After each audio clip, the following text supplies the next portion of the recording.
Assalamualaikum warahmatullahi wabarakatuh. Selamat pagi Bapak atau Ibu dosen yang saya cintai dan teman-teman yang saya hormati.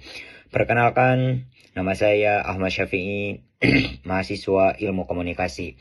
Pada kesempatan kali ini, izinkan saya menyampaikan pidato dengan judul Peran Personal Branding Kepala Daerah melalui Media Sosial dalam Membangun Kepercayaan Publik.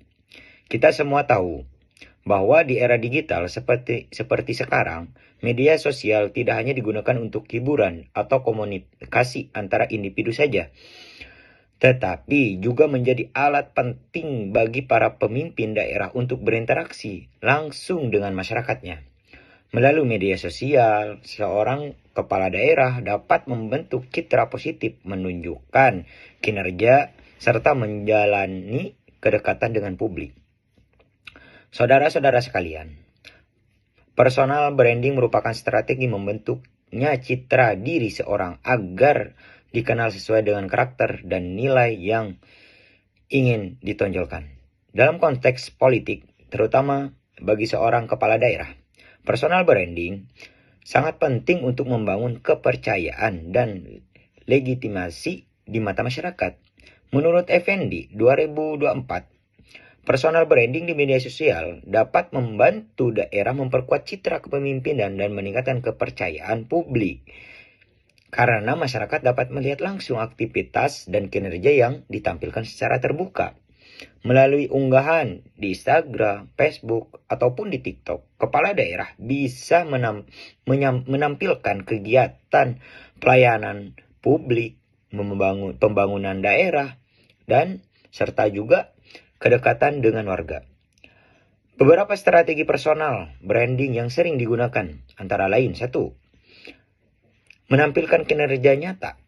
Kepala daerah mengunggah kegiatan kerja lapangan, capaian pembangunannya, atau inovasi pelayanan publik agar masyarakat melihat bukti nyata atau melihat bukti yang konkret.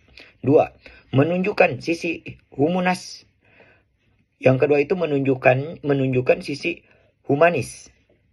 Seperti apa menunjukkan sisi humanisnya? Membagikan momen kebersamaan dengan keluarga, kegiatan sosial, atau interaksi santai bersama warga untuk menunjukkan sisi empati dan kedekatan emosional. 3. Berinteraksi dengan masyarakat. Kepala daerah yang aktif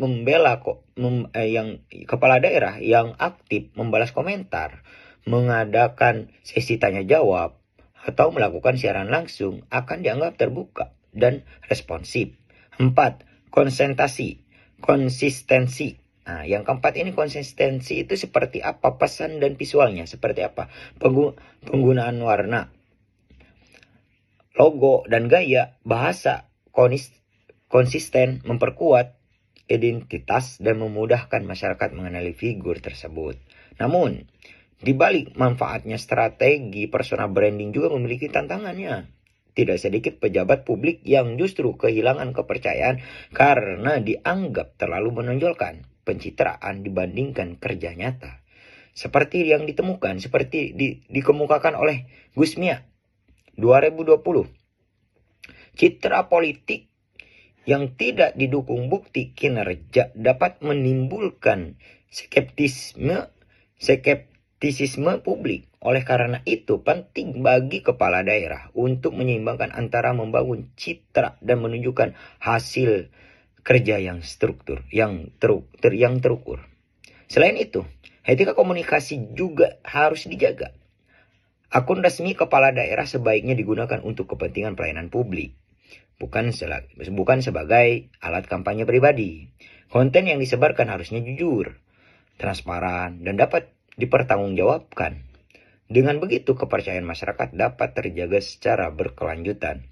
Sebagai rekomendasi, kepala daerah sebaiknya memiliki tim komunikasi digital yang memahami strategi media sosial, mampu menangani krisis informasi, serta mengelola data yang akurat. Evaluasi rutin juga perlu dilakukan untuk menilai dampak dari setiap unggahan terhadap persepsi publik. Saudara-saudara sekalian, dapat kita simpulkan bahwa media sosial memiliki peran yang sangat besar dalam membentuk personal branding kepala daerah di era digital. dengan pengelolaan yang tepat, transparan, dan berbasis kinerja. Media sosial dapat menjadi jembatan antara pemimpin dan rakyat. Namun, jika digunakan secara berlebihan untuk pencitraan tanpa bukti nyata, maka dapat menurunkan kepercayaan publik. Mari kita dorong para pemimpin daerah agar lebih bijak, terbuka, dan jujur dalam menggunakan media sosial.